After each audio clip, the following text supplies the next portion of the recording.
Сайн байцгаана уу эрхэм хүндэт үзэгчдээ. Монголын үндэсний олон нийтийн телевизийн Монгол төмнийхэн өв их соёлын далаа баян сангаас та бүхэндээ дэлгэн харуулдаг уралдаан таны мэдхүн дөрвөн бэрх нэвтрүүлгийн шинэхэн дугаар эхлэхэд бэлэн боллоо.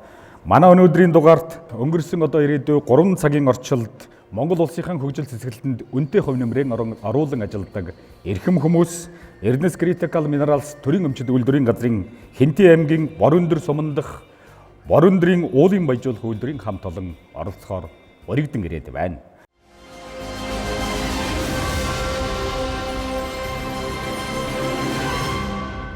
Борүндөр уулын баяжуулах үйлдвэр нь Улаанбаатар хотоос зүүн урд зүгт 350 км-ийн зайд Хинтээ аймгийн Борүндөр сумын нутаг дэвсгэрт байрладаг. 10,000 гаруй хүн амтай энэ сумын хөгжилд голлох үүрэг гүйцэтгэдэг уул уурхайн салбар үйлдвэр юм.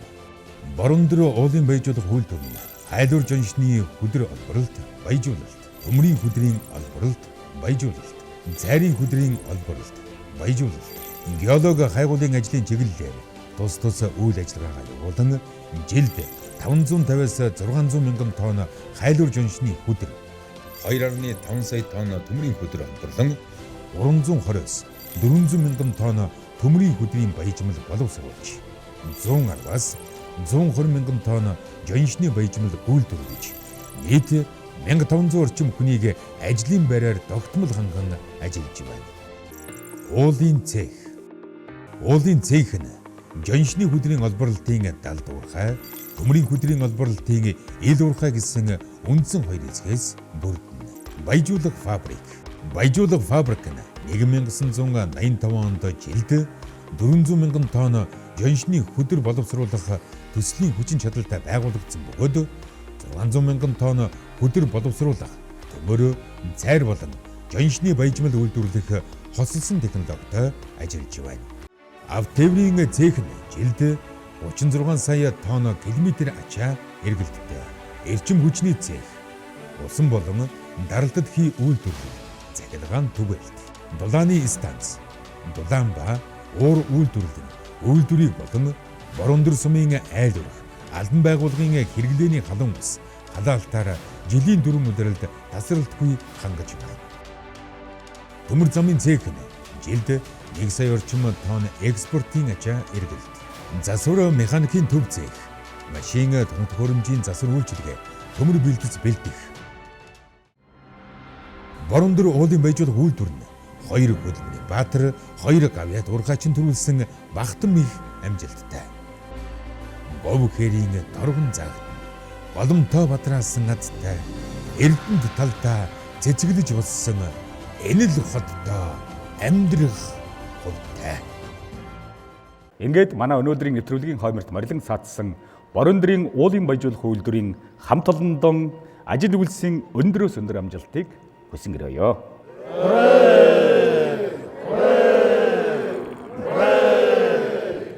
За ингээд нэвтрүүлгийн дүрм ёсоор манай оролцогч багууд маань чухам ямар багийн нэршил дор өрсөлдөхийг шагаа орхиж шодож шийддэг боломжтой. За ингээд багийн ахлагч нарыг хүндэтгэлийн хойморт оръё.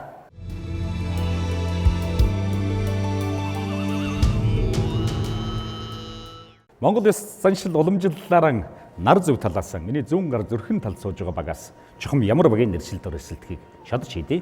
Багийн ахлагчийг хүндэтгэн оръё. За, тарган сайхан намарч байна уу? Та сайхан намарч байна уу? Аян замд алжаалгүй сайн явж ирв үү? Сайн явж ирлээ.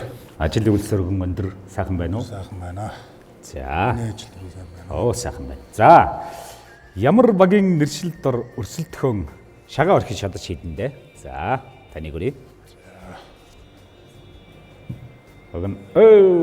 За ингээд алтан туурт болгосноор адуучин багийн нэршил дор өрсөлдөх хэрэгтэй боллоо. За тэгээд уяач хүн яалтчгүй хямартай байна да. За тийм байна. За тэгээд энэ сайхан алтан туурттай магнада тоосгүй байх болтугай. Ялагч болохыг өрөөе. За тэгээд танаа багийн нэршлийн энэ хурдан ажнаг танаа уяан дээр дэвхэлзүүлнэ. За амжилт хүсье.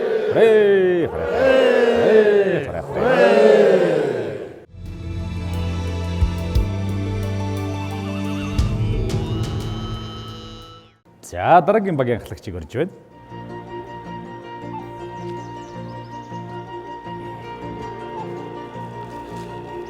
Сайхан намарч гин үү?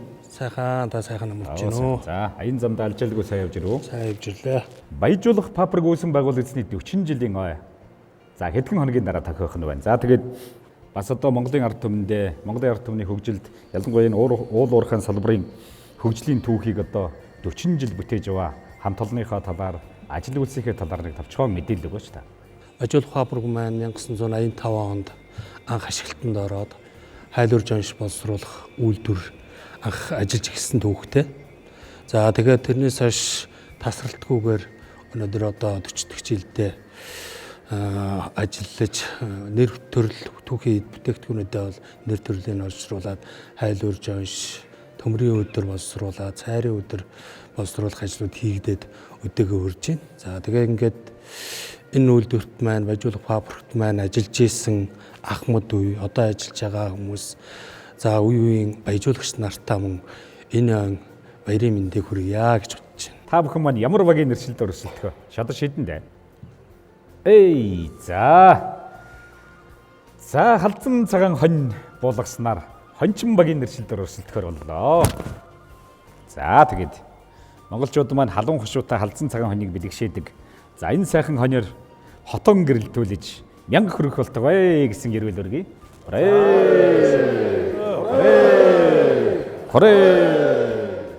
Дараагийн багийнхан хамт олонны төлөөллийг багийн ахлагчийг өрье да. За сайхан намарч гин үү? Сайхан намарч гин үү? За тэгээд ямар багийн нэршилдээр өрсөлдөхөө одоо шагаа орхиж шийдэндэ. Хонь морь хоёр буух. За ингээд сэлмэн эвэртэй ноолоор ихтэй улаан сэрх болгож ямаачин багийн нэршилдээр өрсөлдөх боллоо. За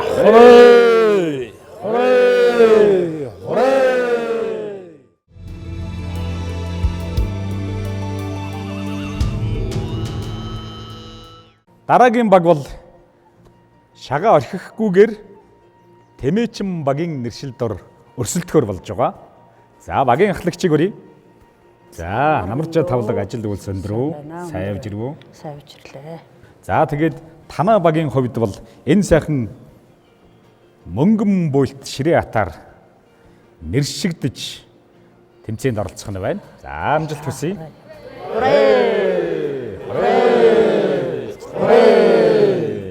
Нэвтрүүлгийн 4-9-оор та бүхний маань гэртэн бэлдэж ирсэн асуултаар эхний шатыг үргэлжлүүлдэг. За би сая зүүн гар талаас нар зөв тойрсон. Одоо миний баруун гар талд сууж байгаа буюу тэмээчин багийн хамт олноос бэлдэж ирсэн асуултаараа нэвтрүүлгийн салхийг хагдаж өгнө үү хэмээн хүсэж өрж байна.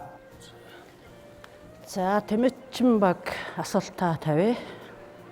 Бэлэгдлийн дүрстэй хээ угалзыг нэрлэнэ үү? Тэдгээрийн бэлэгдлийг хэлнэ үү гэсэн асуулт байна. Ер нь бол одоо монголчуудын энэ уралсан хээ угалз болгоно л цаана бэлэгдэлт утга чанартай байгаа шүү дээ. Тэгэхээр тухайлан нэгийг ярих уу тэр бэлэгдэл чанартай хээ угалзуудыг бүгдийг тодорхойлж нэрлэлээ тайлбарлах ёстой болж байна уу? Хэдэн одоо бэлэгдлийн дүрстэй хээ угалз байдгийг тэрний бэлэгдэл нь юу байдаг юм бэ л гэсэн асуулт байна. За асуулт ойлгомжтой тийм ээ. За аль хэдийн гараа өргөсөн. Манай. За адуучин баг төрүүлж гараа өргөсөн үү? За хариултыг болгоё. За тэмээчин багийнхаа асуултанд хариулъя. Адуучин багийн ахлагч Цолон байна. За бэлэгдлийн чанартай хээ дүрс хээ угалзны талаар асуулаа. За манай багийн гишүүд хоорондоо ярилцаад за хээ угалзны хувьд бол үлзий хээ гэж байна. Алхан хээ гэж байна. Усан хээ, одоо хаан бугуйвч, хатан сүх одоо эдгээрийг бид нэр одоо хоорондоо ярьж ирлээ. За үлзий хаан бугуйвч, хатан сүх гэвэл одоо эв найрамдал одоо гэр бүлийн эв найрамдал болсон одоо хээний учир утгатай гэж хоорондоо ярилцлаа. За алхан хээ бол одоо үргэлж хоорондоо эв нэгдэлтэй тасрахгүй одоо хойш урт одоо урт хугацааны гэсэн юм хээ. За үлзий хээ бол одоо уран яруу одоо өшөөл бэлэгдэл нь одоо эв найрамдлыг л харуулсан ийм хээ. За үндсэнд хэдэн одоо хээний талаар хэдэн хээний утга бэлэгдлийн талаар ярьсныг бол та бүхэн маань өөрснөө дотроо шүүгээс сууж байгаа тийм ээ. За бичиж байгаа. 5 хээний тухай яриад за 2 хээнийх нь утга бэлэгдлийг тодорхойлж тайлбарлаа гэж ойлгоо. Тий. За хончин багийн хариултыг сонсъё. За хончин багийн ахлагч хүлээгээ буруу. За манай багаас ярилцаад за төмөн наст хээ, алхан хээ, үүлэн хээ, усан хээ, өлзий хээ, уулан хээ гэсэн 6 хээг нэрлэж байна. Ер нь бол асуултын хувьд утга бэлэгдлийг бас тайлбарлах ёстой гэж ойлгоод байгаа тийм ээ. За хариулт нэгэнт өгөгдсөн учраас яалтаа билээ. За Ямаачин багийн хариултыг сонсъё. Ямаачин багийн гишүүн Тэмүүлэн байна. За Тэмээчин багаас асуусан асуултыг болгоё. За манай багийнхан ярилцаад хээнүүдийн утга бэлэгдлийн талаар за бэлэгдлийн хээ гэж тодорхой асуулсан тий. Тэгэхээр бид бэлэгдлийн хээ гэдэг бол яг одоо бусад одоо багийн гишүүдийн хэлж байгаатай адилхан санал нэг байгаа. Гэхдээ алхан хээ, өлзий хээ гэдэг бол одоо яг бэлэгдлийн хээ мөн үү? За өлзий хээ бол манай бүгд мэдж байгаа шүү дээ. Тасралтгүй үргэлжлэх, урт наслах, одоо урт удаан амьдрахын бэлэгдэл болдог. За манай хээнүүдийн талаар хэлэх юм бол өлзий хээ, за алхан хээ, төмөн наст хээ, уулан хээ, загсан нуруу хээ, за үүлэн хээ, усан хээ гэсэн ийм төрлүүд байдаг. За тэгэхээр нэмж хэлэхэд бол төмөн наст хээ хаан бугууч хатан сүүх гэдэг одоо тэр одоо хээдэ орох уу. За манайх бол хаан бугууч хатан сүүхийг бэлэгдлийн чанарын хээдэ оруулж ингэж нэмэлтээр ингэж хариулж байна. Ямаачин баг. Тэмээчин баг маань зөв эсхийг эсвэл зөвд дөхүү эсхийг хэлж өгөх нь байна. За тэгээд ер нь бол хариултаа бас манай үзэгчдэд зориулаад бас яахан дэдэрэнгүү тайлбарлаад өгчүүл зүгээр. За Тэмээчин баг хариултыг болгоё. Нийтдээ нэг 12 одоо бэлэгдлийн дүрстэй хээ байдаг юм байна. За нэгт нь соёмб, хоёрт нь эрдэнийн очир, гуравт нь хан төрийн 7 эрдэнэ, за гэргээ, зэндмэн, хаан бугууч, хатан сүх, богд хааны дээлний пүүзэн хээ, 8 дахил, Монгол улсын төрийн сүлд, хас эрдэнийн хээ, 5 хошуу хээ, ланц пүүзэн хээ гэсэн одоо энэ хээнүүд 12 одоо энэ хээг бол бэлэгдлийн дүрстэй хээнд бол энэ оруулж өгч энэ бэлэгдлийн дүрстэй хээнд оруулж өгөөд энийг бол одоо 2 дугаар бүрлэгтээ бичиж үлдээсэн байна энэ номон дээр. Эхний баг бол ерөөсөө хан бугууч хатан сүх гэж бол хариулсан юм байна. За энэ хонь баг Ямаачин баг хоёр бол хоёулаа хариулж чадаагүй. Ямаачин баг бол хан бугууч хатан сүхийг бол хэлсэн юм байна. Тэгэхээр бол бас асуултыг хариулж чадсангүй л гэж үзэж байна. Монголын үндэсний хээ болгон лөөрийн бэлэгдэл тутах чанартай байгаа. Сая миний ойлгосноор бол төр төсний бэлэгдлийг шингээсэн энэ хээнүүдийн талаар та бүхэн маань ярих ёстой, хэлж өгөх ёстой байж. За энэ талаар манай Тэмээчин баг маань тавьсан асуултандаа дэлгэнэнгүй хариулсан. За тэгээд багийн ахлагчаас би дахиад асууя. Танаа тавьсан асуултанд үнэн зөвд ойртуулж хариулсан баг байна уу? Ер нь хариулж чадаагүй л гэж үзэж байна да. За тэгэхээр нэвтрүүлгийн дүрм ёсоор бол дор хаяж 80% төхүүлж хариулсан баг ялагч болох боломжтой. Ер нь бол та бүхэн маань асуулт тавихдаа өөрийнхөө нэршлийн шагааг дэмчин тавьж асуултаа тавьж байгаа. Энэ удаад бол манай Тэмээчин багийн тавьсан асуултанд зөв хариулсан баг хараахан гараагүй учраас танаа энэ ширээ бүхтээ сайхан ат тань танай хотондоо үлдэх нэ.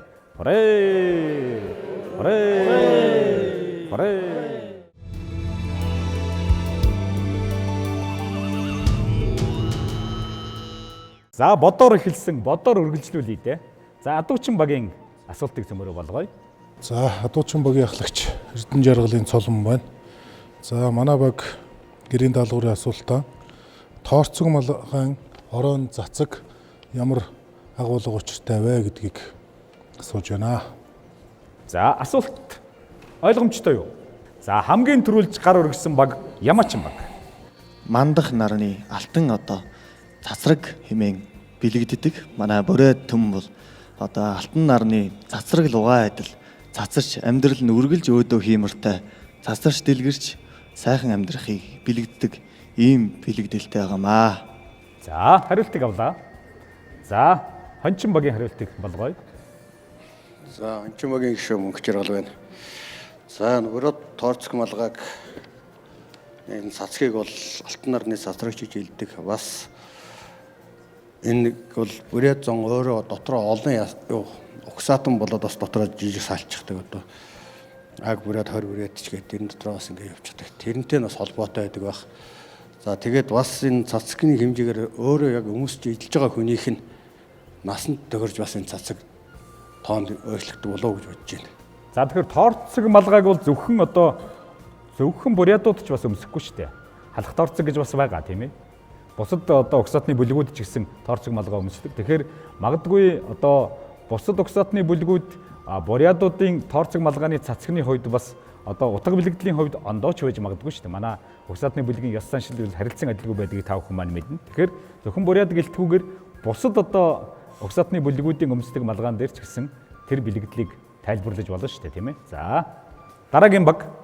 За Тэмээчин багийн гишүүн Адуучин багийн хариултанд хариулъя. За торцог малгайг бас торгуудууд ч өмсдөг. Энэ нь бол нөгөө нарны цацрагыг л илэрхийлж байгаа. Газар тэнгэр доотлын хар хүрээ бол газар тэнгэр газар дээдлийн улаан цацаг бол одоо нарны цацрагыг л илэрхийлсэн гэж үзэж байна. За 3 багийн үндсэн хариултыг авлаа. За Адуучин баг маань одоо зөв хариултыг бидэнд хэлж өгнө. Торцог малгайны орон цацаг нь ерөн Монгол уламжлалын өв заншлыг чухал бэлэгдэл утгатай байдаг. За сая бол бидэд манай Адуучин багийн асуулт торцог малгайн орон цацаг гэж асуусан. Заавал аль үндэсний торцог ямар учиртай вэ гэж тусгайлан асуугаагүй. За орон чимэгэл нь ерөн одоо торцог малгайн орон чимэгэл тэнгэрийн холбоосыг илтгэдэг. Мөн эр зөргийн хемрийг илэрхийлнэ. За 3 дугаарт нь нас нийгэм байр суурийг илэрхийлсэн ийм цацгны утга агуулт. Мөн хүндлэл ёс заншлын утга хамгаалах утгатай байдаг. Ийм одоо зөвхөн цацаг нь. Тэнгэрийн холбоосыг илтгэдэг нь ямар учиртай вэ гэвэл торцог малгай ороод ирэх цацаг нь хүнийг тэнгэртэй холбож өг бэлэгддэг гэж үздэг. Монголчууд түүнийг тэнгэрийн удамтай, одоо монгол хүнийг тэнгэрийн удамтай гэж хэлдэг нь бас энэ тухайн торцогны бас цацаг юмтай бас холбоотой байдгийн байна. Мөн малгайгаа цацагтайгаа өмсөх нь хүний хемрийг өргөлж одоо сүлд өөд хемертэй явахыг бас бэлэгддэг юм байна. За хүндлэл ёс заншлын утга нь болохоор малгайгаа цацагтайгаа өмсөх бусадтай цацагтайгаа малгайгаа гардуулахдаа ороог нь хөндлөн байлгах зэрэг ёс журам хүндтгэлийн илэрхийлэл байдаг юм. Одоо цацгаан малгайгаа дүнтэй бэлгэхэд хөндлөн харуулах, цацгаа айл тал руу ингэж байх тиймэрхүү бас ёс агуулгатай байдаг юм байна. 3 багийн маань асуултанд одоо яг одоо энэ тусгайлан заасан одоо манай бэлдсэн асуултын хариултанд 5 нэр төрлөөс нас нийгэм байр суурийг илэрхийлдэг гэж нэг одоо хариултыг зөв хариулсан манай өнөөдөр 40 жилийнхээ ойг тэмдэглэж байгаа Баяжуулах Баабургийн баг тамирчид маань нэг зүйлийг одоо онцгойлон хэллээ. За тэгээд бус 2 баг маань яг энэ 5 зүйлд арай ойртуулж чадсангүй гэж дүгнж байна. Өөрийнхөө энэ алтан тууртыг дэнчин тавьсан асуултанд тань зөв хариулсан баг хараахан гарч ирсэнгүй гэж хэлж өгнө гэж ойлголоо. 25% хариуллаа. Гэхдээ 40 жилийн ойгоо тэмдэглэж байгаа Баяжуулах Баабургта алтан тууртаа барьчаа гэсэн үггүй юу? За барьчих уу? Барьчих. За барьчих тий. Барьчих уу? Тий барьчих. Яг уу? Яг. За. За хүрээ. За багийн гишүүдийг урьж байна. За. Хүрээ. За ингээд монголчууд маань одоо өгүй гэвэл ганцаасаа л гэж ярьдаг. Адуутай хонтой болцсон баян багаас дараагийн асуултыг болгоолгох уу да.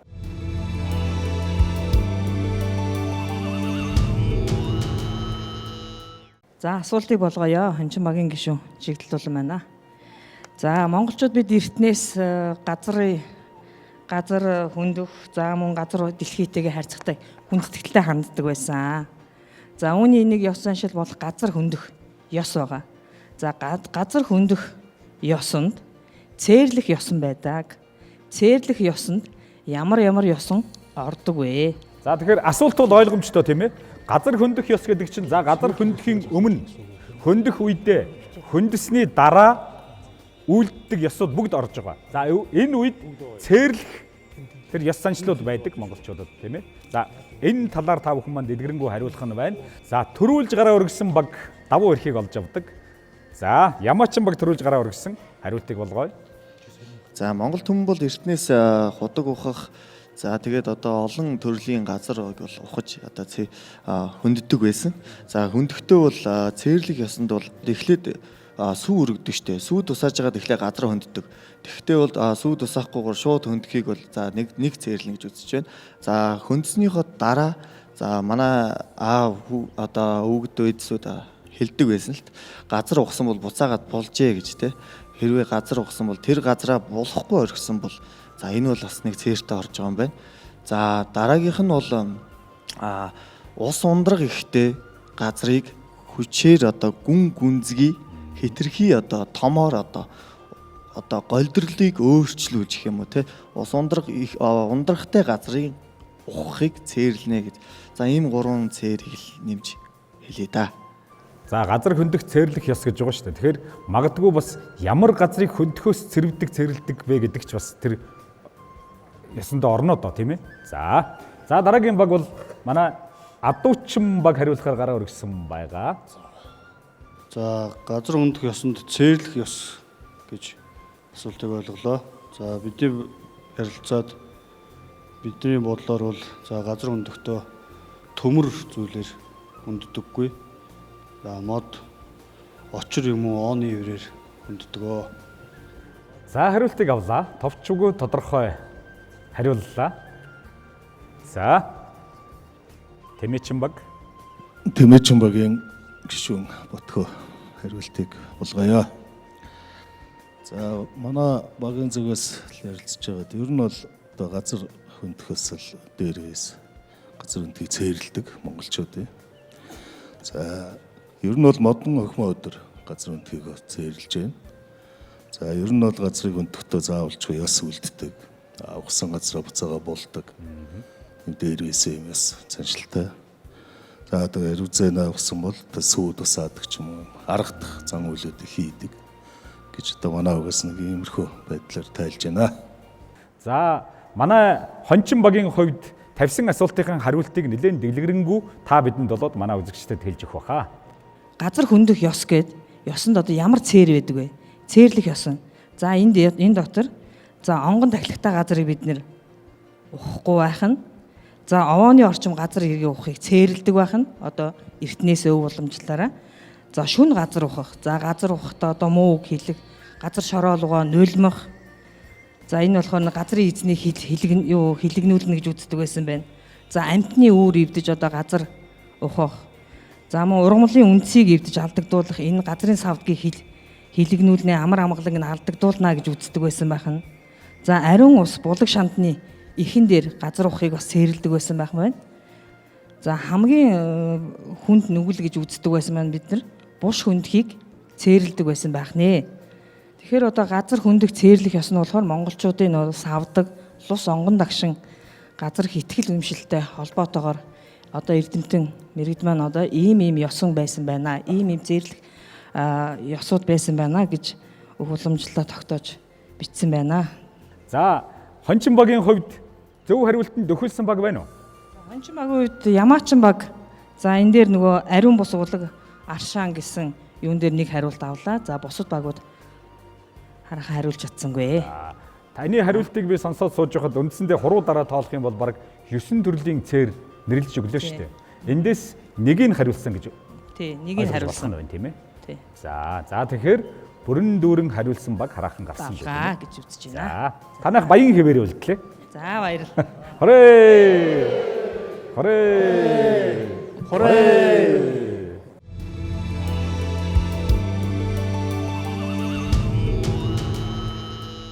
За ямаачин багийн бэлдэж ирсэн асуултыг бүгдээрээ сонсцгоё. За бүгдээрэнд нь энэ өдрийн мэнд хүргье.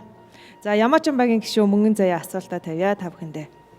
За Монголын түүхэн үнэт зүйлийн нэг төрд ёсны бэлтгэл одоо ч бидний Монголын төрийн далбаан дээр байдаг алтан соён бүсгнийхээ талаар бэлтгэлийн талаар соён бүсгэн дээр байрлаж байгаа дүрснүүдийг нэг бүрчлэн тайлбарлаж хэлж өгнө хэмээн хүсье. За Монгол улсын маань төрийн далбаан дээр асаж гэрэлтэж байдаг Алтан соёмбоныхаа талаар мэдэхгүй монгол хүнч байхгүй дээ. За гэхдээ утга бэлгэдлийн талаар энэ дүрслэгдсэн дүрслэлүүдийн талаар нэлээд тодорхой тайлбарж өгнө дээ. За нэмж тайлбар байна уу? Асуулт тавьсан багаас. Соён бүсгэн дээр манд байрлаж байгаа дүрс тус бүрийг тайлбарлахад дөрвөлжин дүрс нь, гурвалжин дүрс нь, гал сар нь яг ямар дүрстэй бэлэгдэлтэй вэ гэдгийг. За ямар утга бэлэгдэл агуулж байгааг дүрслэл бүр дээр нь тайлбарлаж өгнө шүү дээ. За гар өргөсөн дарааллаараа Тэмээчин баг эхлээд хариулна. За Тэмээчин баг хариулъя. За манай Алтан соёмб хүнүүгийн үед үл эхэлж үүссэн гэж үздэг. За хүнүүгийн үед бол яг албан ёсны биш ч гэсэн нар сараар бол дүрсэлсэн одоо байдаг. Энийг бол бэлэгдэл гэж л үзэж байсан. За сүүлд бол 17 дугаар зууны үе буюу 1686 онд зан оцрын одоо үед бол дээр нь одоо энэ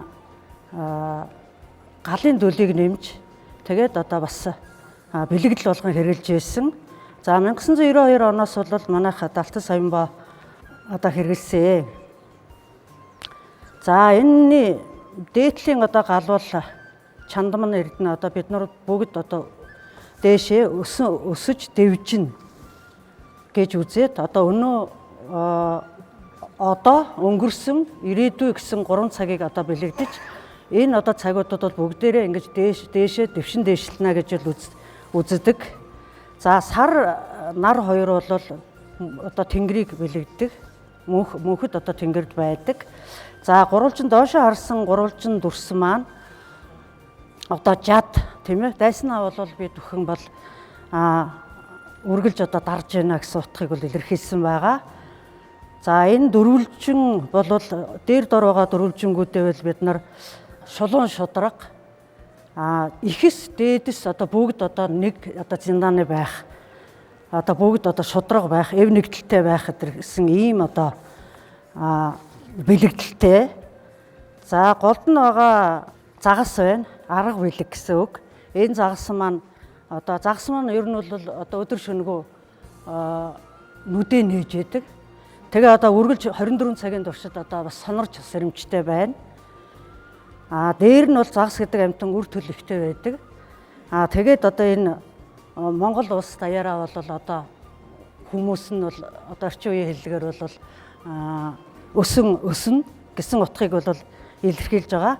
Хоёр хажуу талын одоо багна нь бол бат өх байх тийм ээ гэсэн одоо ийм бэлэгдэлтэй. Хариултыг авлаа. За ер нь бол одоо цаашаа бараг нэмэлт шаардлага тайлбар хэрэггүйгээр л тайлбарлчул гэж бодлоо. За гэхдээ нэвтрүүлгийн дөрвөн юм нэмэлт тайлбарууд байна уу? Нэмж хэлэх зүйл байна уу? За Адуучин богийн ахлагч Эрдэнэ жаргалын цолон байна. За Тэмээчин богийн хариултан дээр за нэмээд яг тус бүрд өөрсдийнхөө нөгөө бэлдснээр хариулчихъя. За соёмны маань хамгийн дээдлийн орой бол одоо гал, нар, сар гурав бол одоо мандан бодрох, дээжлэн дэвшлэх, үргэлж өөдөөн гэсэн бэлэгдэл. За хажуу талын хоёр хос баг нь бол одоо хос баг нь бат бэх байр суурийг илэрхийлж байгаа. За голын арга бэлэг буюу энэ хос цагс бол арга бэлэг, эв нэгдэл одоо үргэлж одоо эв нэгдэлтэй байхыг бэлэгдэлсэн. За дээдлийн гурвалжин бол одоо цэрэг эрсийн хамгаалах одоо дайснаа устгах гэсэн ийм учир агуулгатай гэж одоо бид нар үзсэн. За дундын голд байгаа дөрвөлжин бол одоо бомбын хэлбэр одоо ёс заншил бас одоо шудраг заншлыг харуулсан гэж тус бүрийн дүрсийг одоо ингэ тайлбарлаж байна. За хариултыг авлаа. За Ямаачин багийн гишүүд маань одоо хариултан дээрээ нэмж тайлбарлах тайлбар байна уу? Ялагч баг байна уу гэдгийг бидэнд хэлж өгнө. За манай асуултыг бол Тэмээчин баг бол маш сайхан ойлгомжтой бас хүмүүстээ тайлбарлаж өглөө. Багийн ахлагчдаа бас баярлалаа гэж хэлье. Тэгээд за ер нь бол асуултын хариултыг бараг 90% хариуллаа.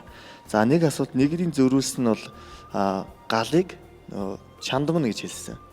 Тэг чандман биш, энэ бол галын дөл байгаа. Тэгээд хүн нүгийн үеэс үүсэлтэй 17 дугаар зуунд одоо зан газар өөрчилсөн гэтэргээд маш дэлгэрэнгүй тайлбарсан учраас улаан сэрхээ Тэмээчин багта өгье дөө. За хүрээ. Чин заах өгдөө.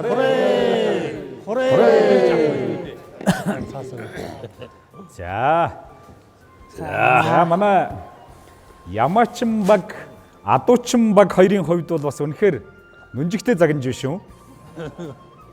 Хариулт үнэн зөв хариуллаа гэдгийг шууд шулуун шудраг мэдэгдээд за өөрийн эзэмшлийн одоо ямаага гардуулаад өгч байна гэдэг чинь сайхан байна. Үнэхээр нэг одоо хамт олон гэдэг нь харагдаж байгаа. Уралдаан таны мэдхэн дөрвөн бэрх нэвтрүүлэг маань үргэлжилж байна.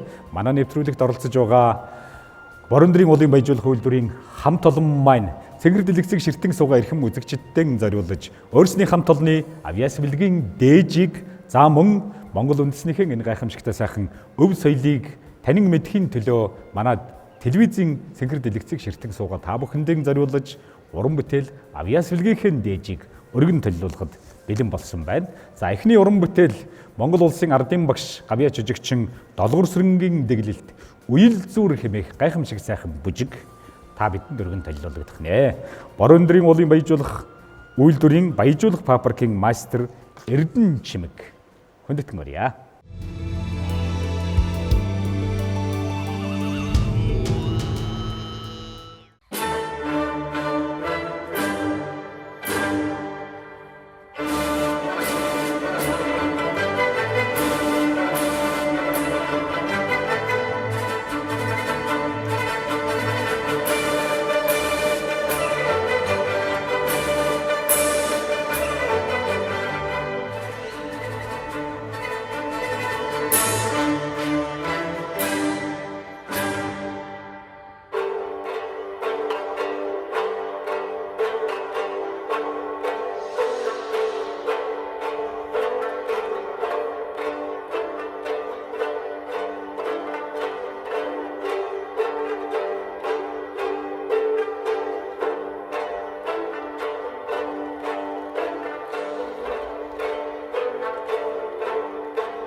Уралдаан таны мэдхэн дөрвөн бэрх нэвтрүүлэг маань үргэлжилж байна. Нэвтрүүлгийн анхны даваа өндөрлсөн. За нэгийн давааны дараагаар талдан харах юм бол манай Адуучин багийн хувьд бол өөрийн алтан тууртыг сайн дураараа 40 жилийнхэн ойг тэмдэглэж байгаа баяжуулах фабрикийн хамт олондоо буюу Хончин багтаан цулбурыг натгуулсан. Энэ бол үнэхээр одоо сайхан хэрэг. Чухам тийм учраас манай Хончин багийн хувьд бол Хондан цагаан хонь алтан туурт хоёрыг хотондоо хотлуулж яг нэгийн давааны араас бол манай нэвтрүүлгийг хошуучилж эхэллээ. Дөрвөн бэрх буухад хамгийн ойрхон байгаа баг бол манай Хончин баг байх нь. За Ямаачин багийн хувьд бол өөрийн бэлдэж ирсэн асуултанд үнэн зөв хариулсан Тэмээчин багт нэршлийн одоо сэлмэн эвэрт улаан сэрхэн гардуулж өгснөөр за одоогоор бас хотондон ямар нэгэн одоо бод баггүйгээр үргэлжлүүлж байна. За гэхдээ бол төрүүлэх боломж байгаа. За Тэмээчин багийн хувьд бол мөн одоо бод баг хоёртойгоор дөрвөн бэрх буухад тун ойрхон байгаа Манлайлж яваа багийн тоонд орж байна. За өөрийн нэршлийн Атан Тэмээгийн хотондон хотлуулсаар байгаа. За дээр нь манай Ямаачин багийн улаан сэрхийг авчирснаар ингээд нэг богтойгоор дөрвөн бэрх буухад мөн тун ойртож байгаа ийм баг болж байна. За одоо нэвтрүүлгийнхээ дүрм ёсоор бид нэвтрүүлгийн зүгээс тавих асуултан та бүхэндээ болгоолгож эхэлнэ.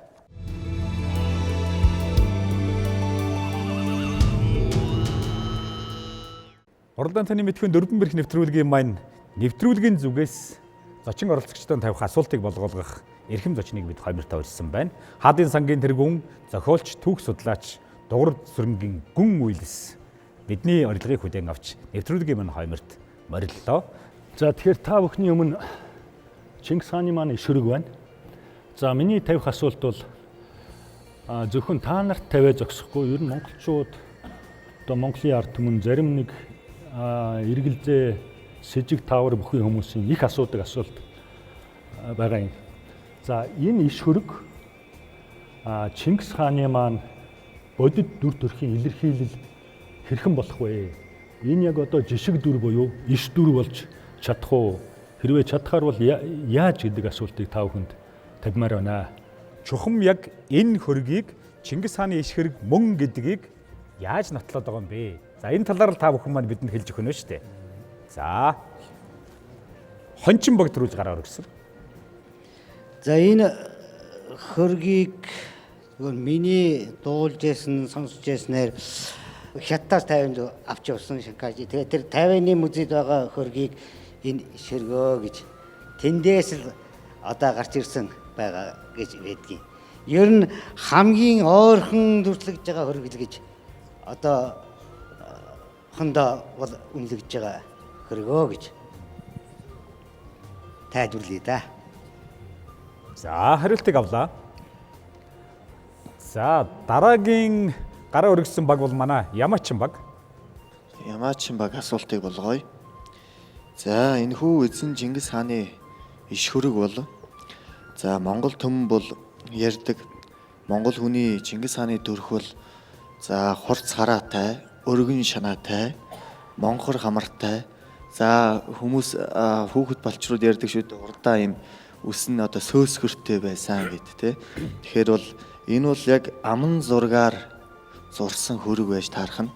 Тэгэхээр энэ хөргийг Монгол түмэн бүгдээрээ одоо Чингис хаантай маш төстэй зурсан гэж үзсэн учраас Монгол улсын мөнгөн тэмдэгтээрээ дүрслэн мөн Монгол улсын ерөнхийлөгчийн зарилгаар одоо аймаг, хот, сумд бүгд одоо энэ хөргийг бол одоо бүгд хоймортон залж одоо ирсэн уламжлалтай. За тэгээд яагаад одоо хөрөг арай өөр гэж яригддаг гэж юм те.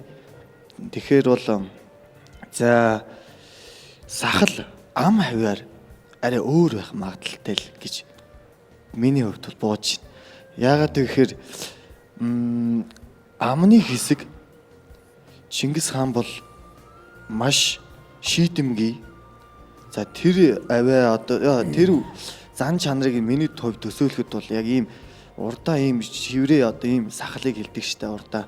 Одоо энэ сахал арай өөр байх байсан болов гэсэн ийм таамгийг дэвшүүлж байна Ямаачин баг. За хариултыг авлаа. Одоо ер нь бол яг Чингис хаан ямар хүн байсан бэ гэдгийг бол зөвхөн л одоо амын тухайн үеийн аман одоо ярианаас үндэслэж зургуудыг одоо гаргасан байдаг л да тухайн үеийн. Тэгэхээр яг дүрслэгтэй бол энэ нөгөө шанаа өргөнтэй одоо харц тэгээд одоо чих гэх мэтийг одоо тэр тухайн үеийн амьдарч исэн одоо цуг байсан юуны түүхийн их сурвалжаас одоо авч энийг одоо бүтээсэн. За тэгээд тэр 50-нд одоо хадгалагдж байгаа гэдгийг бол бас сонсч байсан юм байна. За тэгээд дээр нь яг нэмж хэлэхэд бол 1162 онд төрж исэн Чингис маань. 1189 онд бол одоо хаан болсон. За дээр нь 1206 онд бол их Монгол улсаа байгуулсан гээд одоо бас түүхийн сурвалжууд бол байдаг. За ерөнхийдөө нэг ийм хариултыг л өгч байна да. За хариултыг авлаа. Адуучин баг. Одоо Монгол хүний одоо энэ хүмүүдэл одоо энэ хааны энэ гизэг дөөр одоо босчлон царай зүсээр бусд багийнхнаа нэмж хэлэхэд эдлэл хэрэгсэл одоо энэ гизэг одоо зүс царайтай холбоотой л болов гэж үзлээ. За дөрвөн баг маань үндсэндээ хариулж дууслаа. За тэгэхээр ер нь бол одоо яг ямар үндслэлээр ич хөрөг гэж Монголын төр одоо хүртэл хүлээн зөвшөөрөөд за ингээд одоо айл бүрийн хойморт албан байгууллага болгоны хойморт залах Монгол улсын ерөнхийлөгчийн зарлиг саярхлоор батламжлагдсан одоо иш хөргийг яг чухам энэ зургийг сонгосон бэ гэдэг одоо үндслэлийг шинжлэх ухааны үндслэлтэйгээр түүхийн одоо иш үндэс судалгаатаагаар манай гүн улс зохиолч маань бидэнд хэлж өгөх нь байна. За баярлалаа. Ер нь Чингис хааны иш хөрөг бол өөрөө Хувлан хаантай салшгүй холбоотой. За Хувлан за 1260-аад онд хүчрхэгжиж хаан болоод 1271 онд Юан гүрнийг байгуулсан. За энэ иш хөрөг маань 1276 оны үед зурагдсан гэж үздэг. Тэгээ Хувлан хаан баг байхдаа одоо их өвөг их хааныгаа харж өссөн байдаг. Тийм учраас одоо баг хүүхдийн, жаахан хүүхдийн одоо нүдэнд сэтгэл санаа, сэтгхүүд тэр өвөг их хааныхын дүр төрх маш тод үлдсэн байхгүй. За тэгээ 1276 онд Чингис хааны одоо тахилгын сүм, одоо тахилгын одоо орд хийж одоо яг их хааныхаа их өвөг хааныхаа одоо хөргийг зуруулах шаардлагатай болсон. Одоо их хаанаа шүтж гин гэдэг одоо зөвхөн ямар нэгэн гал хөс асаагаад ч юм уу өөр ямар нэгэн байдлаар шүтгэхээс илүүтэй яг тэр хөргийг нь бүтээлэх нь зөв юм а гэж одоо Монгол хаан үзсэн байна л да. За тэгээд Юан улсын сударт Чингис хааны хөргийг зурх тушаалыг 20 хосон тушаав гэсэн тийм мөр байдаг. За 20 хосон гэдэг бол бас хамгийн их ерөөлтөө Монгол хүн. Тухайн үеийн одоо хамгийн өндөр зэрэг дэвтэй тийм Хувлан хаанд үнчээ үзүүлсэн тийм маш шударгуу тийм төшмөл авьяастан байсан.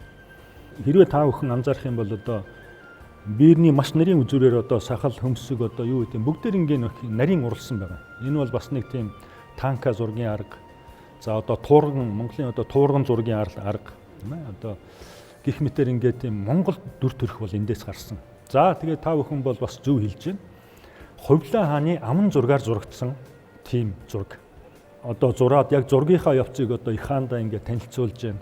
За Хувлан их хаан маань одоо ингээд сахлаа илгэсэн шиг ингээд тэр зургийг хараад за аргагүй л өвөг эцэг өвөг их хаан маань ийм л хүн байсан да гэд үеийн үед үрийн үр дахин шүтэж явахыг өр хойцтой зарилгалсан байдаг.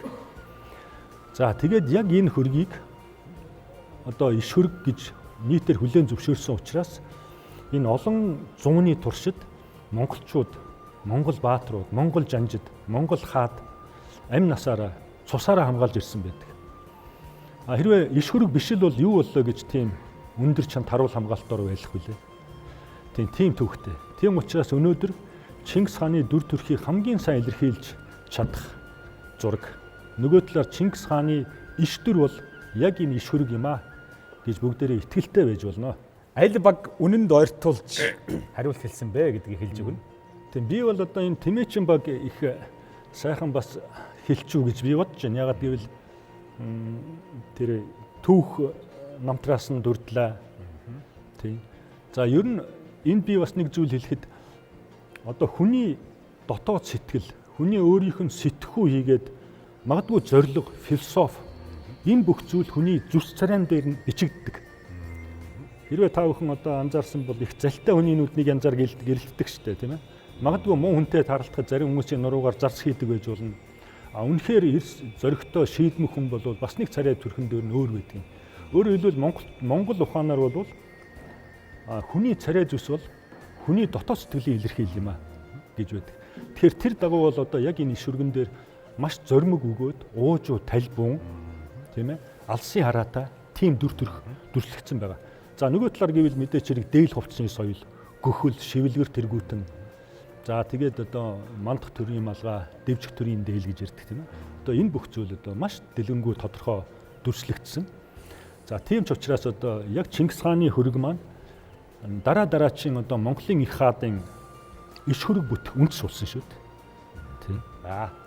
За баярлалаа. За тэгэхээр манай гүн үл зохиолчийн хувьд бол Тэмээчин багийг үнэн зөвд төгсөн хариултыг өгсөн гэж үзэж байгаа юм байна тийм ээ. Тийм ээ. За ялагч болсон Тэмээчин багийг өрье. За энэ сайхан алтан тууртыг за манай гүн үл зохиолч маань гардуулж өгөн дөө. Морь уусан шагаа. Тийм. За танд их баяр хүргэе. Тэгээ ер нь моргүүгээр монгол хүнийг төсөөлшгүй. Монгол хүн морьтойгоо байсан учраас дэлхийг эзэлж чадсан юм. Тэгээд морь бол одоо монгол төмний зүрхэн соёл шүү дээ. За. За хүрээ. За танд баярлалаа. Таны одоо бүтээл төрөлд өндрөөс өндөр амжилт хүсье. Хаадын сангийн ажил үйлс энэ монгол төмнийхэн одоо өв соёлыг Баатарлаг өвөг дээдсийн маань одоо түүхийг тодруулахын үйлсэд нь улам их амжилтыг хүсье. Баярлалаа.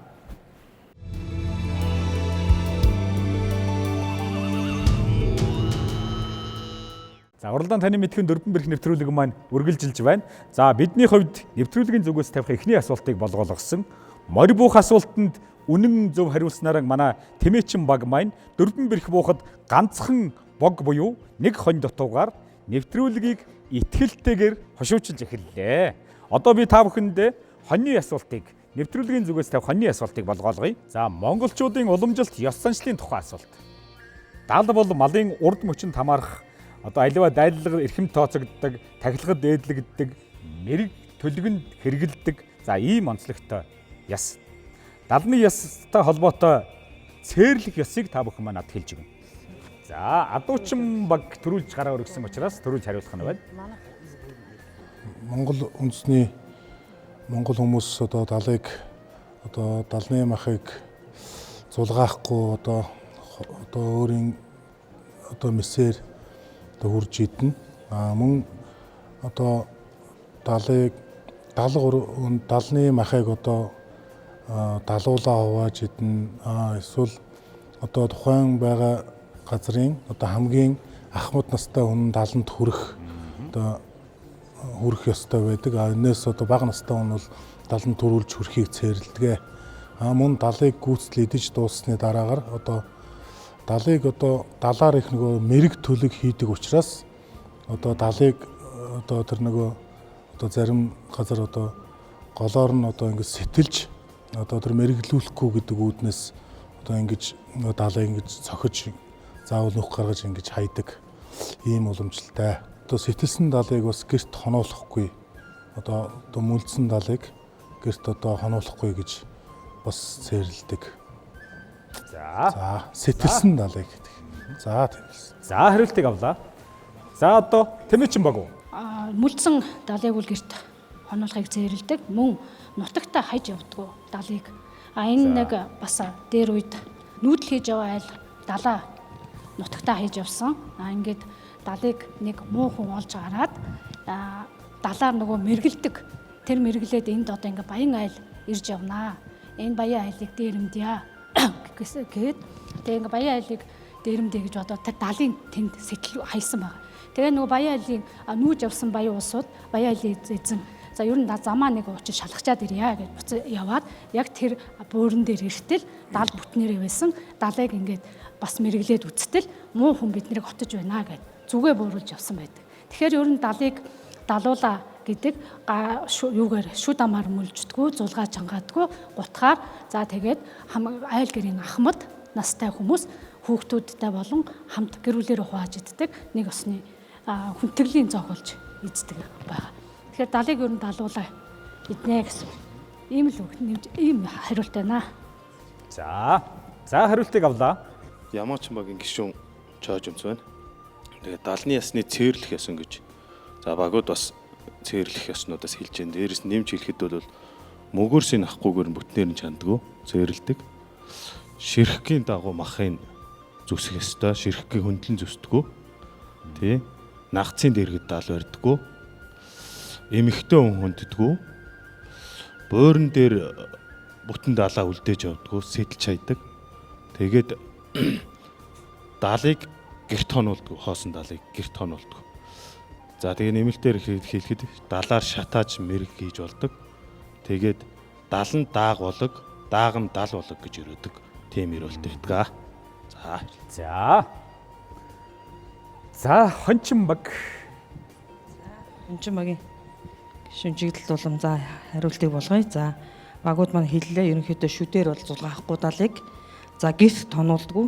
Гэрт тонуулдаггүй цээр нь бол нүнжгийн авсандаа л нүхийн нугсан толгой нүдийн нугсан толгой нүхийн усан сүүж гэрт тонуулдаггүй гэж цээрлж гэрт тонуулдаггүй маа. За бүтэн бол хаяхгүй заавал сэтэлж юм толгойг авч хайдаг. За далыг бол гэрээ эзэн хүрдэг. За нагцын дэргэд бол дал барихгүй. За далыг далуулаа гэж хэлдэг. За далаар мэргэлдэг учраас одоо буурин дээрээ юм дээр хайдгүй маа.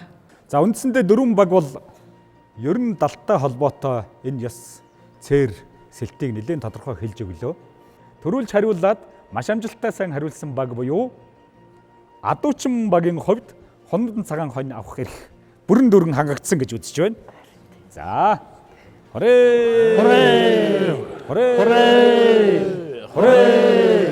За. Дараагийн одоо үнэн зөвд нийцүүлж төхүүлж хариулсан 2 баг байгаа. За энэ дундаас бид зөвлөлдөөд за ер нь бол хамгийн одоо үнэн зөвд нийцүүлж үлдээсэн байсан одоо тэр цээрүүдийг одоо нагцын дэргэд дал барьдаггүй, чанахтаа жишээ нь одоо ямар зан үйл үйлдэж чанддаг. За энэ бүхнийг тодорхой хэлж өгсөн Ямаачин багийн хувьд Хонодон цагаан хонь авах эрхтэй болсон гэж үзэж байна.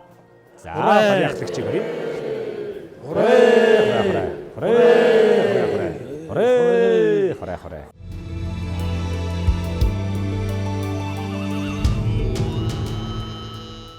Дөрвөн бэр нэвтрүүлгийн маань зүгээс та бүхэнд тэмээ болох асуултыг болгоох гэж байна. За нэвтрүүлгийн хойморт тэмээний асуултыг та бидэнд тавих зочин уран бүтээлч хүрэлцэн ирсэн байгаа. Монгол Улсын соёлын тэргүүний ажилтан өвлөн уламжлагч Амар Төвшин. За тэгээд Амар Төвшин маань одоо та бидэнд яг ямар асуултаа ирснээ өөрөө хэлж өгнө. За баярлалаа. За та бүгдээ ингэж баярын мэнд хүргье. Сайхан баярлж байна уу. За би өнөөдөр та бүгдээ 4 зүйлтэй ирсэн.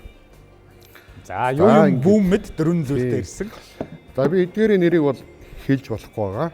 3 ширхэн хөгжмийн зэмсэг байгаа. А нэг нь болохоор тоглоом наадгаа байгаа. Та нар маань энэ наадгааг бас сайн мэдэхгүй байж магадгүй. Тэгээ энийг бол за ингэ хөгжмөнтэй ингэж хамсарч тоглодог.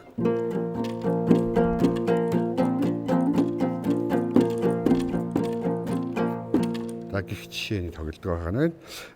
За энэ зүйлийн нэрийг хэлнэ үү гэж байгаа нэгдүгээрт. За хоёрдугаарт болохоор миний энэ сая тоглосон энэ хөгжмийн зэмсэгний нэрийг бас хэлэх ёстой байна. 3 хөгжмийн зэмсэг. За нэг төрлийн наадгаа байна шүү дээ. За энийг үнэн зөвөөр хэлээд өгвөл давуу тал болох нь байна. Төрүүлж гараа өргөсөн баг Адуучин баг төрүүлж. За энэ хөгжмийн зэмсгийг нэрлэнэ үү? За Адуучин баг. За дараагаар нь Тэмээчин баг. Дараагаар нь Хончин баг. Адуучин багийн ахлагчийг өрье. За манай Адуучин багийн ирснээр тухайн хөгжим бол одоо цоор гэдэг хөгжим байна.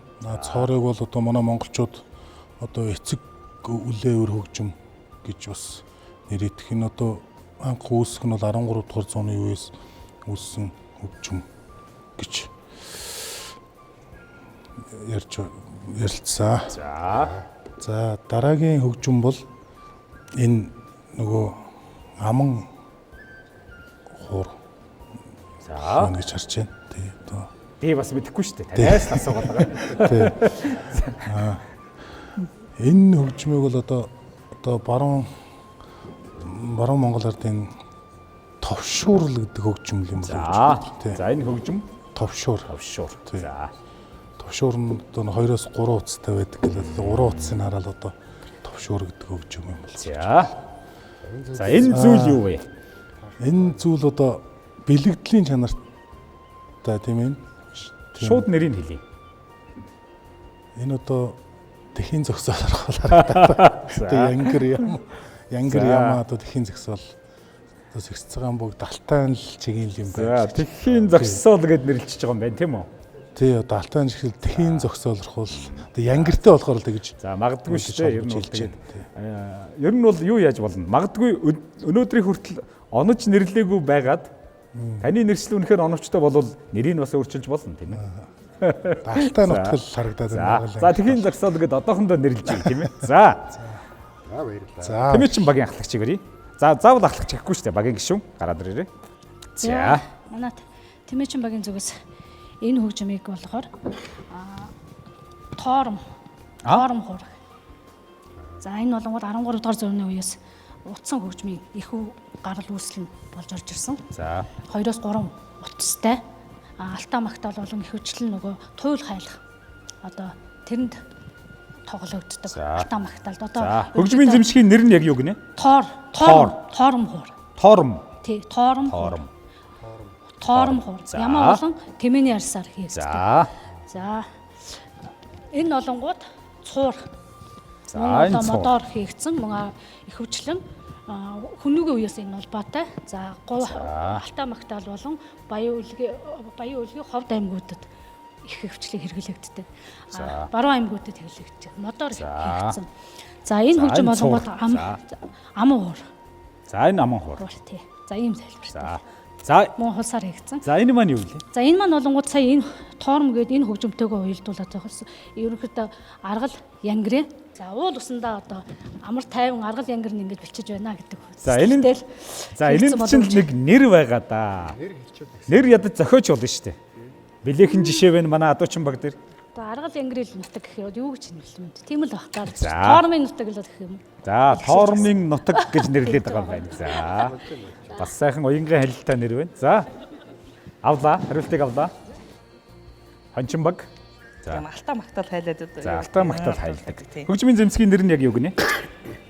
Би ятг гэж үзэж байна. Ятг гэхээр яг ингээд ийм ятг байж юм л да. Гэхдээ Алтай нөгөө ятг гэж бас үзэж байна. За Алтай ятг гэж үзэж байгаа юм байна тийм үү?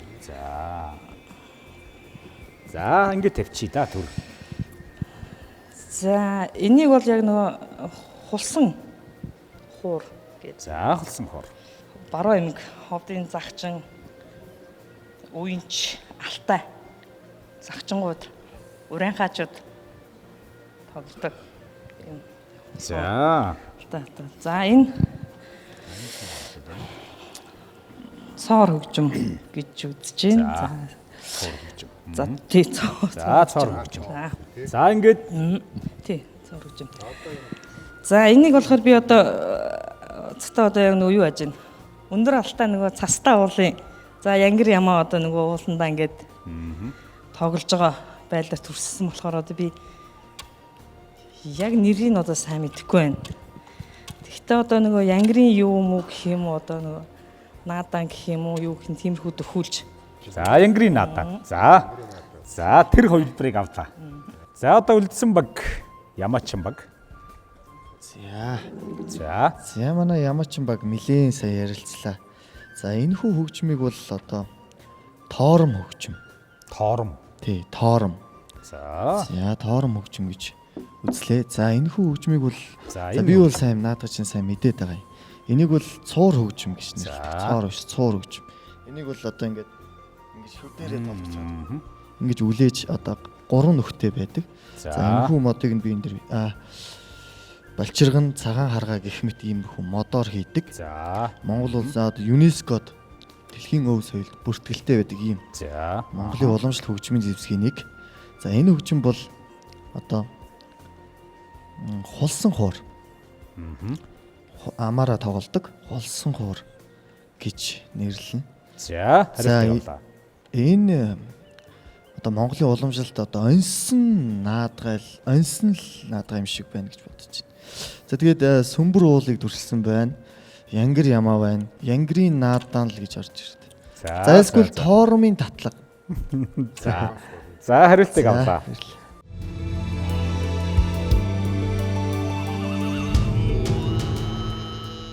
За энд бол одоо яалтчгүй л онож буудсан баг гарсангүй дээ. За амар төвшин судлаач өвлөн уламжлагч маань одоо та бүхэнд яг энэ одоо хөгжмийн зэмсгүүдийнхээ талаар дэлгэрэнгүй одоо тайлбарыг за бас дуу авиагийн одоо гаргаад за ингээд тайлбарлаад өгье тэхүү нэг бүрчлэн. Энэ болохоор хил хуурын төрлийн хулсан хуур гэдэг хөгжим. Сая удаад бас ингээ багуудаас харж яхад бас хулсан хуур хэлсэн баг байгаа тийм ээ. За энэ болохоор хоёр баг нь болохоор цоор гэсэн тийм ээ. Цоор бол биш юм аа. Цуур гэдэг нэртэй нь болохоор. За энэ цуур маань болохоор за хүннүүчүүдийн үеэс улбаатай. Одоогоос 1200 жилийн өмнө монголчууд тоглож байсан байна. Түүнээс улбаалж аваад одоогийн урайхуучууд өмнө энийг одоо хүртэл биднэрт бол хадгалж авч одоо тоглож үдээж өнөөгийн биднэрт бол залгаж авчихсан тийм ээ. За энэний талаар бол одоо бас нэг дэлгэрэнгүй тайлбар хэрэгтэй байна да. За одоо миний энэ зүйлд болохоор тийм юу байгаа хоёр төрлийн зүйл байгаа. Энэ нэг ямааны дүрс байна тийм. Энэ бас арьс ямааны арьс байгаа. Хөгжмийн нэр болохоор товшуур тийм ээ. Товшуур. За яагаад товшуур гэдэг нэр өгсөн бэ гэхээр товшиж тоглодог гинэ гараараа. За энэ нэг монголчуудын уламжлалт тоглоом наадгаа байгаа л да. Хүүхдүүдэд одоо ингээд туйл хайлах юм уу? Туйл хайлах аялгууд үлгэр хэлж өгөхөд товшуур хөгжимтойгоо хамт зэрдэг ямаа байгаа юм л да. Сарг тих гэдэг нэртэй. Сарг гэдэг нь юу гэсэн үг вэ гэхээр шарга гэсэн үг. Шаргал тийм шаргал өнгөтэй шарга тихийг сарг тих гэж байдаг байж. За тэгээ энэ тих мэн яах нь үүжиглээд энэ тихийнхаа бүжгэн дээр одоо үлгэрээ уншаад нөгөө хүүхдүүд маань яах вэ? Сонсож жагаад ундаж амардаг байжээ. Ер нь яг ингээд товчтой хэлэх юм бол дээр үед бас хүүхэд багчуудад байгалаа хайрлахаас гадна бас соёлын боловсрол болгож ирсэн чухал гэдэг байх нэ. За энэ яг нэр нь болохоор сарг тихий наадгаа шүү. Сарг тих наадуулах гэдэг. Нэвтрүүлгийн дүрм ёсоор ялагчийг та тодруулж өгөх ёстой шүү дээ. Ялагч байна уу үгүй юу гэдгийг хэлж байгаа. Нэг тийм жигддүүл маягийн болоо явчлаа да яах вэ? За тэгэхээр мэрэгэн шүүгч та нэг бод. За ер нь бол нэвтрүүлгийн дүрм ёсоор төрүүлж гараа өргөсөн төрүүлж хариулсан баг бол давуу тал болно. Яг тэгэхээр дараагийн багууд магадгүй одоо санаа авчих болно шүү дээ тийм ээ. За тийм учраас ялагч бол ер нь байхгүй л маягтай болж шүү дээ тийм ээ. Харин тийм хэцүү л байна да. За таны санал ер нь юу байна? Аль нэгэн багт магадгүй та бэлгэлж болно шүү дээ. Бас бэлгэлж болно тийм ээ. За зачин оролцогчид давуу ирэх байгаа. Яг уу яг хүмүүсийн сэтгэл бүгд адилхан байна л да. Яг бас энэ хөгжим хэлж байгааг мэдлэг ч гэсэн бас ерхэд адилхан байсан. Зүгээр сэтгэлээ одоод айгүй дөхүүлсэн энэ сарг тхийг дөхүүлсэн багт яг нэг бодоор бас шагнаж болж лээ тийм ээ. За энэ бол тэмээ болгох асуулт учраас яалтчгүй бодол доо. Бод болгоно тийм ээ. Тэгэхээр би бол шагналыг тэнд одоо бас өгчүүл яад ингэ боддог. За тэгэхээр манай Хончин богийн хувьд бол яг одоо баяжуулах фабрик буюу 40 жилийн ойн болж байгаа үндсэн одоо хамт олон л доо. Тийм ээ. За би бас таны саналыг хүндэтгч үзнэ. Ягаад тэгэхээр зочин бүхнээс ирэх юм. За тэгэхээр ингэ мөнгөн буйлтай Атан Тэмээг баяжуулах фабрикийн хамт олондоо гардуулъя. За. Та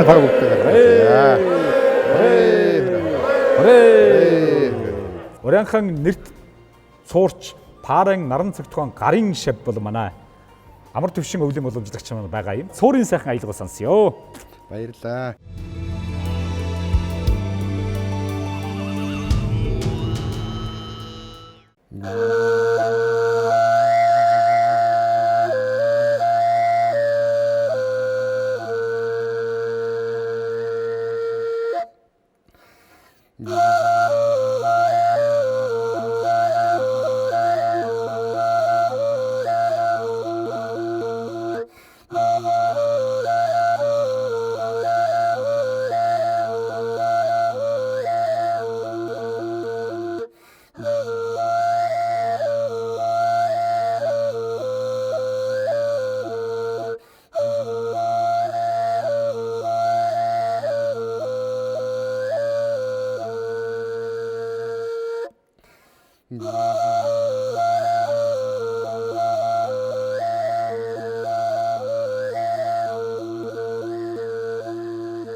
Уралдаанд таны мэдхүүн дөрвөн бэрх нэвтрүүлэг маань үргэлжилж байна.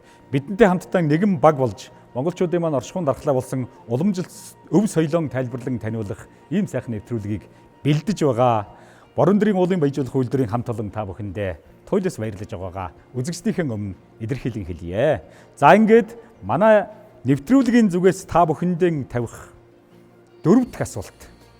Дөрвөн бэрх буулгахад хамгийн түлхэц болох ямаа бух асуултыг та бүхэндээ толиулах гэж байна. За ямааны асуулт бол бас маш амархан. Ер нь бол монголчууд маань аливаа зүйлийг аштын бэлгээс амны бэлэг гэсэн тэр гэгэн сайхан сэтгэлээр бүх зүйлийг ерөөл бэлгээр бүтхийн дээдийг бэлэгддэг ийм сайхан ард түмэн. Маш олон ерөөл та бүхний маань дотор сэтгэл дотор байгаа гэдэгт би итгэлтэй байна. Та бүхэн маань аль болох олон ерөөл бидэнд бичиж өгөх нь. За цаг явсан. 2 минутын хугацаанд хамгийн олон ерөөл бичсэн баг ялагч болох нь шүү дээ. За сая миний хэлснээс магадгүй илүү олон сэдвээр ерөөлүүд байгаа шүү дээ, тийм ээ. Альва баяр жаргал найр наадам бүхнийхэн хойморт, ажил үйлийнхэн хойморт тэр бүхнийг одоо үйлс бүтхийн дээдийг ерөөдөг ийм аштын бэлэгтэй амны өлзийтэй арга түмэн шүү дээ.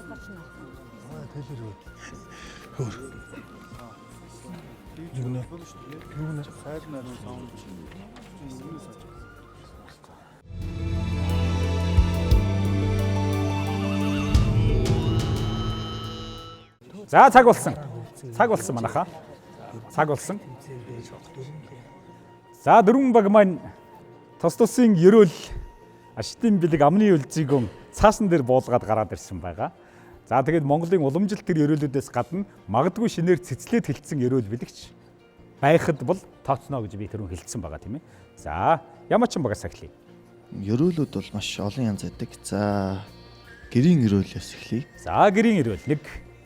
Өндөр дэнж дээр өргөө цагаан гэрээ барьсан юм байна. Барьсан гэрээтэй нь ажиглаж баруун талаас зүүн талаас нь ажиглал Барс арслангийн шинжтэй Бадарш дэлгэрмээ газар барьсан юм байна. Зээ энэхүү сайхан өргөөгийн босхийг давсан хүмбэр хүний сайхан үрс бүхэн дээшлэн жаргаж, дэвшин жаргаж, хүнлэгдэн жаргаж, хүмүүжин жаргах явах болтугай гэсэн. За энэ ерөөл. За хорой ерөөл батар шиг. За хормын ерөөл. За хормын ерөөл. Зээ түн үлзий бүрдсэн төр улсыг батгасан төвшин сайн өдөр гэж өнөөдрийн энэ өдрийг үлзий учрал бүрдсэн бэлэгт сайн өдөр хэмээгээд аав ээж ахан дүүс авга нагс нар анд найс нөхдөн өрн залж хуран цуглуулад төрдөн өрх нэмж төмөн олондон бүл нэмж гал голомтон бадрааж байгаа эрхэм хоёргоос маань аав ээждийн ашлалтай ах トゥ нартай хүнлэлтэй төр улстай нэртэй төмөн олондон жаргаж амьдрах болтугай гэсэн. За хорой. Энэ одоо ерөөлийн араас өөрөө ирэхгүй хорьялмаар болж штэ. За цэвлэг үргээх дайхны ерөөл. За дайхны ерөөл 3. За өнөөдрийн энэхүү өдрийг үлзий учрал бүрдсэн бэлэгт сайн өдөр хэмээгээд алтан хайшных нь амийг нээж, амь насыг нь даатгаад мөнгөн хайшных нь амийг нээж, мөнх насыг нь даатгаад ган цагаан хаж гавшгаа цагаан тонгоргон бэлтгэн гар мотор дамжуулан сэвлэг дахин үргэж үе сэргэлэн хонгор дүү маань адуу сүргэн талаар дүүрэн айраг цагаан гэрээр дүүрэн ард олон нь жаргалаар дүүрэн дайнд баатар далай дусч нойрон цэргийг номонд мэргэн яваарай. Хүрээ! Ерөөл батаршгүй. Хорой. Өөрөө ирэхгүй хорьяалтал ерөөжөнд та ч ер нь ерөөлчихгүй юм байна шүү дээ. За тийм байна. За морины ерөөл дээр за морь хурдан уяа авлиг яваарай. За энэ дээр бол иймэрхүү ерөөл байна. За морины ерөөл дээр. За морины ерөөлийг тооцъё. За тооцъё. Эсгийн ээжгүй хүн дээр яснаас чатуу цаснаас цагаан хэмээн ерөөдөг ах нэ. За эсгийн ээж хүн дээр заан дөрвөн соёогоо яралцуулан заамал зүрэн хүзөв сортол зуулан за цолмон хоёр жихээ сортол зуулан за юм байна. За ер нь ерөөл хэлвэл нэлээ их юм байна. За ингээд 5 болчихоо. Тий. Дээлний ерөөл урд хормойг нь унаг дааг, хойд хормойг нь хойно хураг, ар хормойг нь дотоод хормойг нь тос өг. Эзэн хэврэг эдэн хэврэг эзэн батар шиг болдог бай. За ерөөл батаршгүй хорой. За хүүхдийн ерөөл төр нэмээд нэг хэлчихье. За хүүхд дөнгөж төрсэн хүүхдийг бол гар нь ганцхан төрхтэй гадаад далай гатлах болдог бай. Хөлн дөрөв төрхтэй хөрс дэлхийг тойрох болдог бай. Ижил олондоо хүнлэгдэж ирээдүйн төмөн олныхаа дунд баатар хэмээн хүнлэгдэх болдог бай хэмээн ирээд. Ерөөл батаршгүй. Хорой. За 7 ерөөл гэж ойлголоо. За дараагийн ерөөлч. За дээлийн ерөөл. Урд хормойн унагдаг шиг хойд хормойн хон хурага дотоод хормойн дос өөх эзэн мөнх эдэн хэврэг энэ жил даав ирэх жил жишүүн өмсөөрэй. Хорой. Ерөөл зөхгөө. За нэг төлгөн хоньны ноос төө зузаан хурган хоньны ноос хуруу зузаан байх болтугай гэд ноос. За эсхий хийх ерөөл шүү дээ. Эсхий. За хорой. За 2. За өсөнд өөдөө зэвжих заман дардан байг өргөн уудам сэтгэлтэй өвөг дээдстэй түшигтэй яваарай. За энэ юуны ерөөл болоод явчих вэ? Үс. За дайхны ерөөл. Дайхны ерөөл. За байж болно. За ингээд 3 ерөөл үү. За баярлалаа. Ерөөл мөр захих болдог бай. За одоо уяач хүн ч ерөөлийг урсган да. За манайхан яриад ерөөл үлдлээ. За эсгийн ихэд хэлдэг ерөөл хурганы ноос хуруу зузаан, төлгөний ноос төө зузаан, далан айлын бүрээс бол далан айлын дээвэр болоорой гэж эсгийн ерөөл хэлж байна. За дээлний ерөөл урд тор маань унагтаа гişиг, хойд тор маань хон хург гişиглэг эзэн мөнгө байх болтугай. Ерөөл дотор шиг. За 3. За бэргүү хот хэлдэг ерөөл буг намдаг нь манайд байна, булга зүүдг нь танайд байна. За ерөнхий санаа гарсан гэж үзлээ. За ингээд 4 болчихоо. За энэ одоос үр хүнийг сайн сайхан яваасаа гэж уург нь хугархаа, аяг нь хагархаа яваарай гэж бас ерөөдөг. За уург нь хугархаа, аяг нь хагархаа. Одоо сайн сайхан яваарай гэж. За ер нь бол өртөө айлын аяг хагархаа, үрээтэй айлын уург хугархаа гэж ярьдаг шүү дээ. За тооцъё. За ингээд 5 болсон уу? За ахаа байна. За хураг шиг засахад өднөөс хөнгөн сумнаас хурдан болоорой дүр гэж. За ерөөл дотор шиг. За унагны тамган дээр тамган тасан болгоо. Тамгалсан адуун төм үргээ гэж. За ерөөл дотор шиг. За хүүхдийн ус авахд аавдан ачилтай, эрд ангилчтай төрдөө үнлүүлсэн төмөндөө хөндлөгдсөн хүн болоорой гэж аав ээжээс нь өрөөдгөө. Хүүхдийн хүсэн дээр шагаан харваа дээр хараа хурц оноо мөргөн уухай цайл байх болтугай гэж өрөөж байна. Одоо сайлчин хүнийг сайлын нариун савн дүүрэн байх болтугай гэж. Чи өрөө орой. За таны ерөөл гисэнсэй. За гэрийн ерөөл. Наана нандин хийдэ нанжуудар хадгаад барьж намааг өрөө гисэн бизээ. Өдрийн сайныг өнжин хүлээж, сарын сайныг саатан хүлээж, өнөөдрийн өдрийг үлзийтэйсээ өдөр гэж өндөр жиндээр өргөө гэрээ барьж байна гэдэг юм. За өргөө гэрэн төв сайхан, өнөр бүлэн төвшин амгалан байх болтугай гэж. За энэ хоримын ерөөл үү, гэрийн ерөөл үү? За гэр юуных нь болохоор эхнийх нь болохоор юу очиж гэрийн ерөөл очиж байна. Одоо гэрээ бүрж байгаа. За дараагийнх нь болохоор одоо юу хормын одоо гэр бүл. Өөрөөр нь бол 2 ерөөл хэлчлээ гэж ойлгож байгаа юм байна тийм үү? Миний хувьд бол нэгтгэхэд ойлгочих уучлаарай. 2 ерөөл гэж би тогтоож авъя. За 3 дахь ерөөл. Зохиос. За зохиож болно. Монголчууд чинь шууд цэцлээд л ерөөдөг арга юм шүү дээ. Зээ уудам дагсан уурхаачдын урдаа барьдаг нь энд цугларч, баяжуулагч биднийг хүндэлж багаараа энд цугларч ээ. Дөрвөн бэрх тэмцээндээ дөрвөн баг минь амжилт бүтээдэр юу дүүрэн ороорой. За хорой. За ерөөл тооцлоо. За ингээд хэд болчих вэ? 3. За хэл. Ерөөл байвал хэлээд л байх хэрэгтэй байна шүү дээ. Дээлийг өрөөгөө урд хормойн унаг даг гიშгийг, хойд хормойн хонь хургах гიშгийг, дотоод хормойнд нь тоос охин алдаг.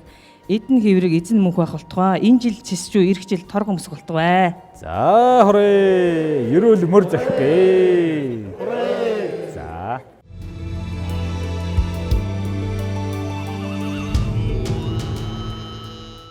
Амны бэлэгтэй аштын ерөөлтэй үгсийг хамтдаа хэлцэцгэлээ. Болдгсон бол би одоо бүгдд нь л атан сайхан тэмээ агт сайхан морь аль бүхнийг л барьчмаар байлаа. За гэхдээ нэвтрүүлгийнхээ дүрм ёсоор эн чинь уралдаан тэмцээн учраас бид ялагчийг тодруулах ёстой. Энэ асуултанд бол та бүхний хувьд үнэхээр одоо дэлгэр дүүрэн сайхан хариуллаа. Ерөөл гэдэг одоо төгөлдөр утга чанарыг бүрэн дүүрэн харуулж ер нь өөрийгөө ерөөлч юм байна шүү гэдгийг Монголын ард түмэн үзэгчдэд таниулсан эрхэм бол манай Ямаачин багийн гишүүн байлаа. За тийм учраас та бол ялагч болох бүрэн дүүрэн ирэх байна. За таны хувьд бол одоо тооны хувьд ч чанарын хувьд ч одоо давуу талыг харуулсан гэж би үзэж байна.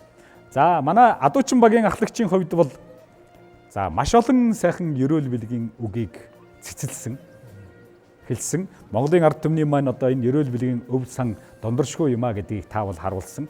Хамгийн олон ерөөл альдсан манай Адуучин баг юм байна. За ингээд энэ хоёр багийг ялагч болсон тооцъё. Тэг үү? За хорой. Энэ сайхан сэлмэн өртөө ноолуур ихтэй улаан сэрхийг гардуулан өгье. За хүрээ. За уралдаан таны мэдхүйн дөрвөн бэрх нэвтрүүлэг маань үргэлжилж байна. За нэвтрүүлгийн зүгээс тавих дөрвөн асуултыг бид тавьж дууслаа. Хараахан бас ялагч тодорхойгүй байна. За манай Адуучин багийн хувьд бол 2 богтой. За 1 ямаа, 1 хоньыг хотондон хотлуулсан байна. Дөрвөн бэрх буухад ганцхан бог буюу ямаа дутуугаар өрсөлдөж байгаа баг бол манай хончин баг. За ямаачин багийн хувьд бол за өөрийн нэршлийн энэ улаан сэрхийг сая хөдөлмөрлөж байж буцааж олж авлаа. За тэгээд дээр нь 1 хондан цагаан хоньтой ингээд дөрвөн бэрх буухад 2 бод буюу тэмээ адуу 2 дутуу байна. За баяр хүргэе.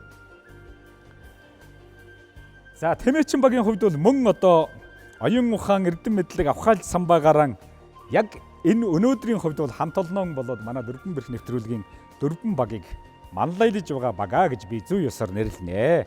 За чухамдан одоо өөрийнхөө авьяас чадварын хүчээр мөнчгөрөөрөн энэ сайхан одоо 5 хушуу малны 3 зүсийг цуглуулсан байна. За энд ямаа, тэмээ, адуу 3-тай. Дөрвөн бэрх буухад зөвхөн хонь дутуу. За хүрээ.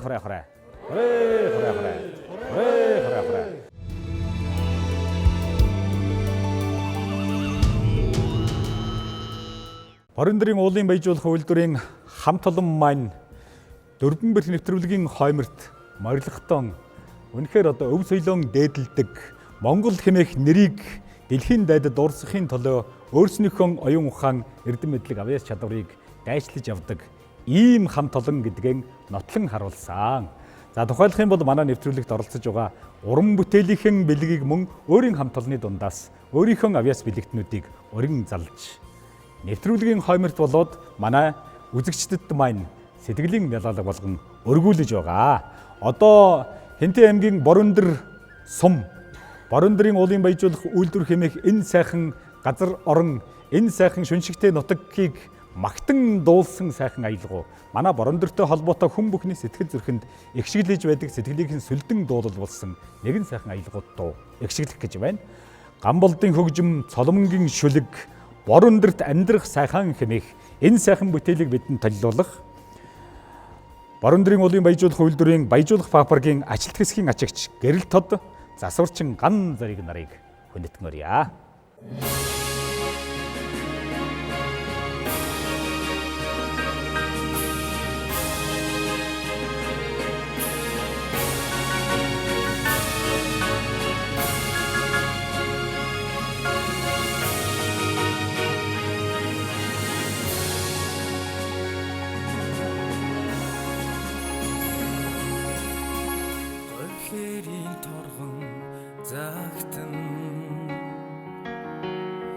Голомтон матрасан азтай Эрдэнэт талдан цэцэглэж боссон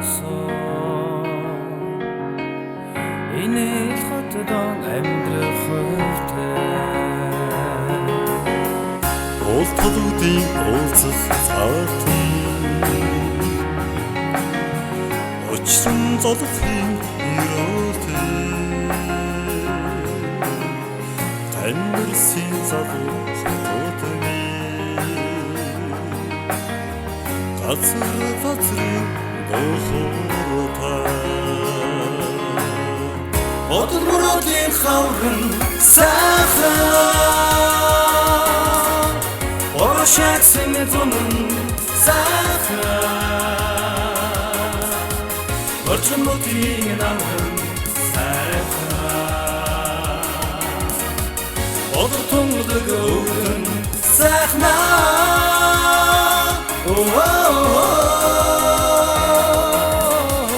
Орон дэрийн дөрмөг сайхнаа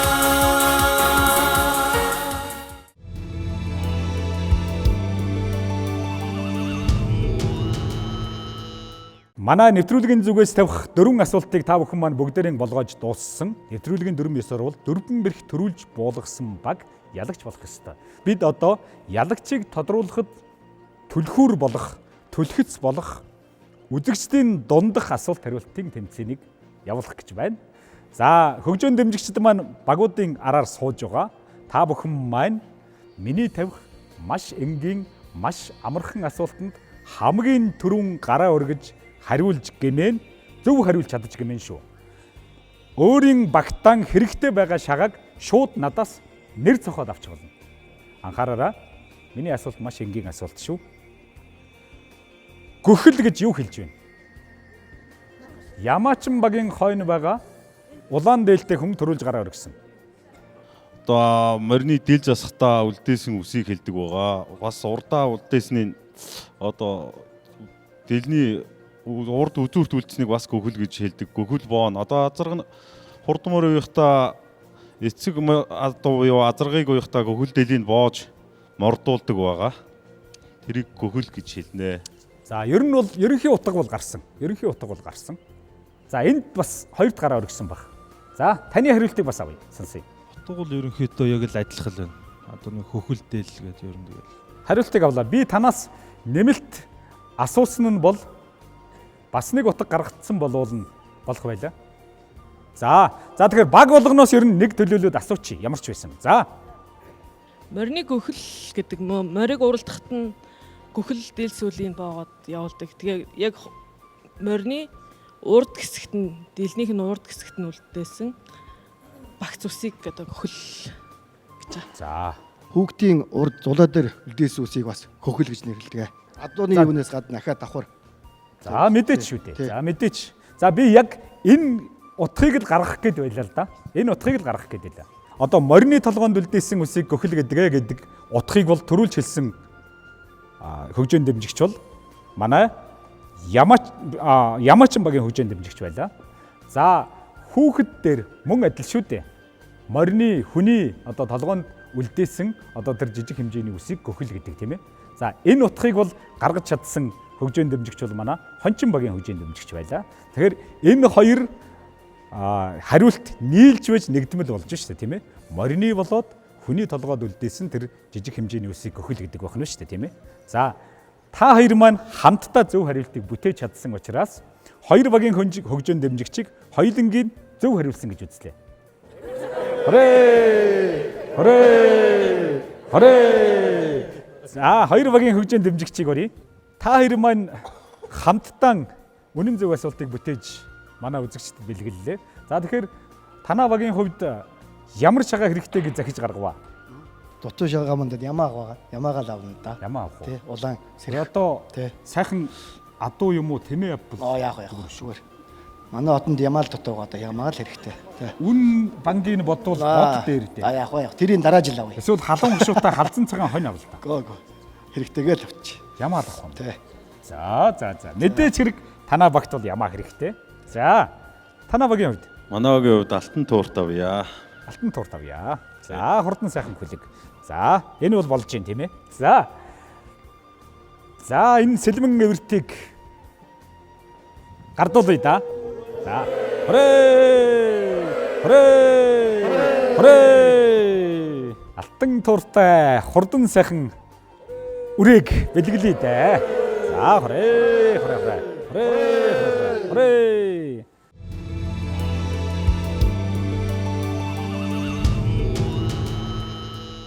Эрхэм хүндэт үзэгчдээ Монголын үндэсний олон нийтийн телевизийн уралдаан таны мэд хүн дөрвөн бэрх нэвтрүүлгийн Борон дэрийн уулын баяжуулах үйлдвэрийн хамт олонтой хамтран бэлтгэсэн шинэхэн дугаар өндөрлөж байна. Манай нэвтрүүлэгт оролцсон манай уурхач Диман төлөөллийн энх сайхан нэвтрүүлгийн хойморт морилон саадсан багуудаас маань Борон дэрийн уулын баяжуулах үйлдвэрийн баяжуулах папаргийн хамт олонны баг буюу Хончин баг маань оюун ухаан авьяас бэлэг авхаал самбагаран хамт олонн манлайлж манай нэвтрүүлгийн ялагчаар тодрон хамгийн түрүүн дөрвөнхийг хотондон хотлуулж чадлаа. Ингээд ялагчийн шагналыг гардуулах эрхэм хүндэтэй үүргийг гүйцэтгэх хүндэт зочдон та бүхнийхэн өмнө хүндэтэн оръё. Ernest Critical Minerals компани ерөнхий захирал Дулам Доржин тогтгосрон Борон дэрийн уулын баяжуулах үйлдвэрийн захирал Монгол улсын аж үйлдвэрийн гавьяат ажилтан Баатрин Магсар Жав нарыг хүндэтэн оръё.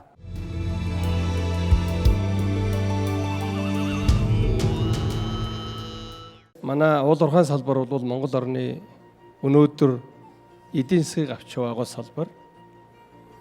уурхайн салбар маань экспортлож төсвийн орлогоо бүрдүүлэх, валютын нөөцийг нэмэгдүүлэхэд чухал хувь нэмэр болж байгаа.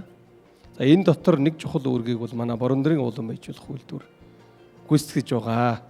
Борон дэрийн уулан баяжуулах үйлдвэр маань жилд нэг энэ 2025 оны байдлаар 30 гаруй мянган тонн хайлдварж онцтой баяжмал 1 сая орчим тонн төмрийн баяжмлыг экспортлох юм урьдчилсан гүйцэтгэлтэй байна. За энэ бол Монгол улсынхаа төсвийн орлогыг бүрдүүлэх, за валютын нөөцийг бүрдүүлэх чухал хувь нэмэр болж байгаамаа.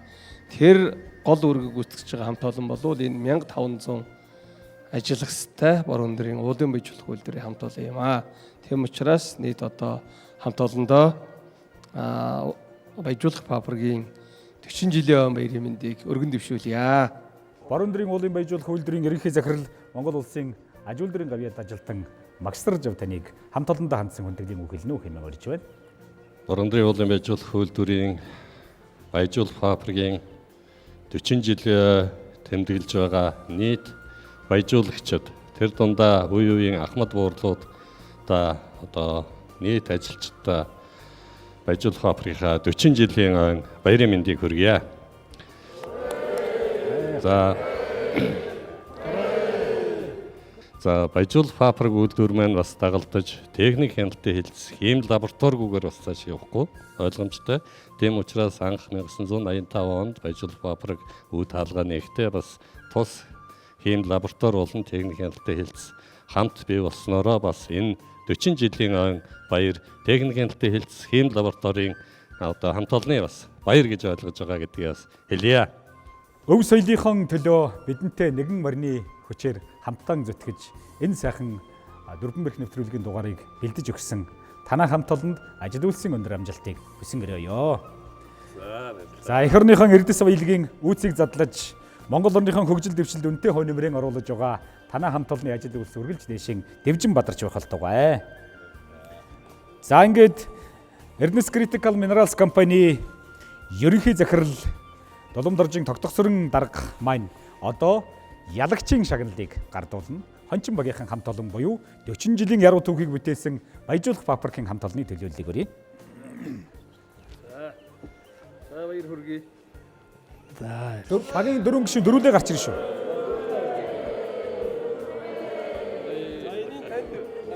За